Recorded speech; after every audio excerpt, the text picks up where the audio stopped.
घर को आबाद करने के असूल। कुछ असूल ऐसे हैं कि अगर इंसान उन असूलों को अपनाए तो उसका घर जन्नत का नमूना बन सकता है, और अगर उन असूलों को छोड़ दिया जाए तो हो सकता है कि वो जहन्नम का नमूना बन जाए। अब ऐसे असूल कौन से हैं कि मेरा, आपका, बल्कि हर मुसलमान का घर जन्नत के नमूनों में से एक नमूना बन जाए? मेरे दोस्तों, इसके लिए पहला असूल फरमाया, जब भी घर में दाखिल हो हमेशा मुस्कुराते हुए चेहरे के साथ दाखिल हो। जब आदमी बाहर से घर में दाखिल हो तो हमेशा मुस्कुराते हुए चेहरे के साथ दाखिल हो। क्यों? इसलिए कि ये प्यारे महबूब नबी करीम सल्लल्लाहु अलैहि वसल्लम की सुन्नत है। हज़रत आयशा सिद्दीक़ा रज़ी अल्लाह ताला अन्हा फरमाती हैं कि आप जब भी घर में दाखिल होते थे हमेशा मुस्कुराते हुए चेहरे के साथ दाखिल होते थे। इसका फ़ायदा क्या होगा? मेरे दोस्त, जब हम मुस्कुराते चेहरे के साथ घर में दाखिल होंगे, इसका फ़ायदा ये होगा कि बाकी जो वक़्त हम 1 घंटा, 2 घंटे, 5 घंटे, 6 घंटे घर में रहेंगे तो इसमें खुशगवार माहौल रहेगा, खुशी वाला माहौल घर में रहेगा।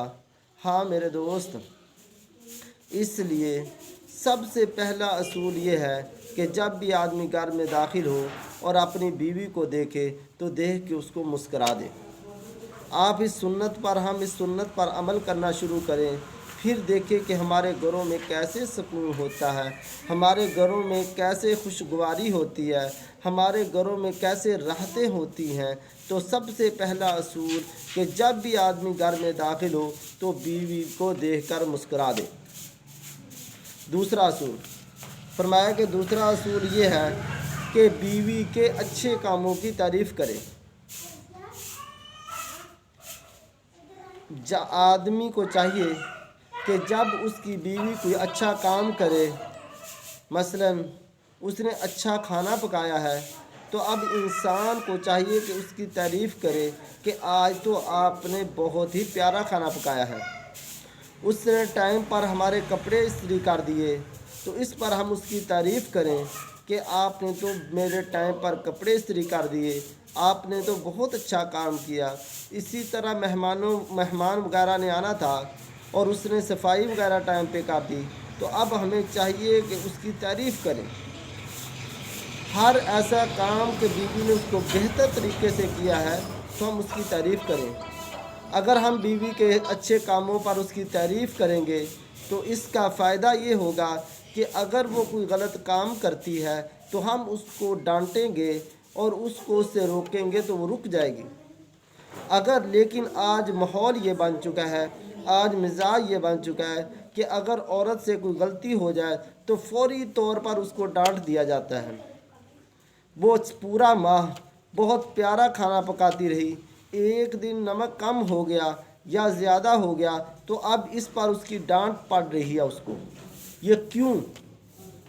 अगर मेरी ज़ुबान उसकी तारीफ़ नहीं कर सकती तो फिर मैं उसको डांटता क्यों हूँ? क्या मैं गलतियाँ नहीं करता? क्या मुझसे गलतियाँ नहीं होती कि मैं अपनी बीवी को छोटी छोटी बात पे डांटता हूँ? तो दूसरा असूल क्या फरमाया कि बीवी की अच्छे कामों की तारीफ़ करें। नंबर 3, बीवी के कामों में दिलचस्पी लेना। बीवी के कामों में दिलचस्पी लेना, जो बीवी की ज़रूरियात है उनको पूरा करना मेरे ऊपर लाजिम है, ज़रूरी है, अपनी ताकत के मुताबिक, अपनी वुसअत के मुताबिक, अपनी आमदनी के मुताबिक। लेकिन मेरे दोस्तों, आज होता ये है कि एक औरत बार बार अपनी जायज़ काम का मुतालबा करती है, उसको शैम्पू की ज़रूरत है, बार बार वो खामद को कहती है शैम्पू ला दो। 1 दफ़ा कहा, 2 दफ़ा कहा, 3 दफ़ा कहा, लेकिन नहीं, हमें इसकी फ़ुर्सत नहीं मिलती, उसकी ज़रूरियात का ख्याल नहीं किया जाता। جب کہ کوئی مہمان آ جائے یا کوئی اور آ جائے تو اس کی ہر طرح کی ضرورت کا خیال کیا جاتا ہے، اپنی بیوی کی ضروریات کا خیال نہیں کیا جاتا۔ ہمیں چاہیے کہ وہ ہماری بیوی ہے، ہمارے اوپر لازم ہے اس کی ضروریات کا خیال کرنا۔ ہمیں چاہیے کہ اس کو شیمپو کی ضرورت ہے، ختم ہونے سے پہلے لا دے، صابن کی ضرورت ہے، اس کو ختم ہونے سے پہلے لا دے۔ گھر کی جو ضروری چیزیں ہیں اس کو ہمیں کہنا نہ پڑے، بلکہ اس کے کہنے سے پہلے ہمیں لا کر دینی چاہیے۔ اس کا فائدہ کیا ہوگا؟ اس کا فائدہ یہ ہوگا کہ وہ سوچے گی میرا خامد واقعی مجھ سے محبت کرتا ہے، میری ہر جائز ضرورت کو پوری کرتا ہے، لہٰذا اگر وہ کوئی غلط کام کرتی ہے، اگر کوئی خلاف شرع بات کرتی ہے یا لڑائی جھگڑا کرتی ہے تو یہ عورت لڑائی جھگڑا کرنا چھوڑ دے گی۔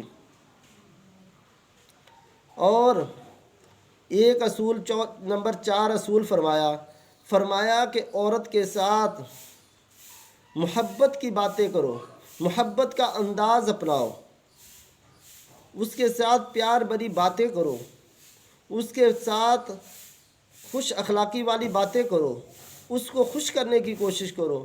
وہ کوئی جانور تو ہے نہیں کہ جو منڈی میں جائے اور خرید کے لا کر اور جہاں اس کو دل کیا باندھ دیا۔ نہیں میرے دوست، جس طرح ہمارے سینوں میں دل ہے اسی طرح اس کے سینے میں بھی دل ہے۔ جیسے ہماری خواہشات ہیں ایسے اس کی بھی خواہشات ہیں، جیسی ہماری تمنائیں ہیں ایسے ان کی بھی تمنائیں ہیں۔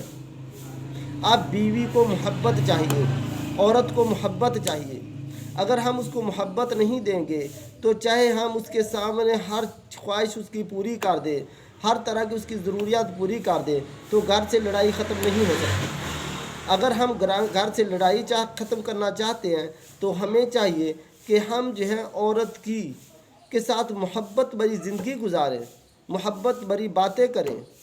تو اس لیے اس طرح کچھ اور بھی اصول ہے، اگر ہم ان کو اپنائیں گے تو ہمارے گھروں سے لڑائی ختم ہو جائے گی، جھگڑے ختم ہو جائیں گے، نفرتیں ختم ہو جائیں گی، طلاقیں ختم ہو جائیں گی اور آپس میں محبتیں پیدا فرما ہو جائیں گی۔ اللہ تعالی ہمیں ان اصولوں کو صحیح سمجھ کر اس پر عمل کرنے کی بھی توفیق عطا فرمائے۔